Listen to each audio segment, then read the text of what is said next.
ಏನಂತಂದರೆ I just did what excited me, that's all it is. ನನಗೆ ಅದು ಮಾಡಿದ್ದು ಎಲ್ಲೋ ಒಂದು ಕಡೆ ಕ್ಲಿಕ್ ಆಗಿದೆ. ಆ್ಯಂಡ್ ಸಮ್ಹೌ ಗ್ರೇ ಶೇಡ್ಸ್ ನಂಗೆ ತುಂಬ ಫಸ್ಟಿಂದನೂ ಐ ಥಿಂಕ್ ನಾವು probably I got inspired after seeing a film called Khalnayak. How a grey shade can work on screen ಅನ್ನೋದು, so how it can actually ನಿಮ್ಮನ್ನು ಇನ್ಸ್ಪೈರ್ ಮಾಡಿ, ನಿಮಗೆ ಎಕ್ಸೈಟ್ ಮಾಡಿ.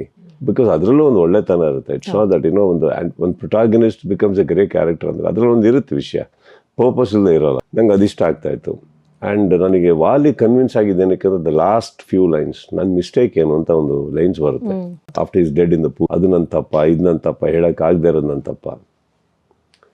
ಸೊ ದೋಸ್ ಫ್ರಸ್ಟ್ರೇಷನ್ಸ್ ಇರುತ್ತೆ, especially when there are people who can't speak or hear, they have that frustrations ಇರುತ್ತೆ ಅದು.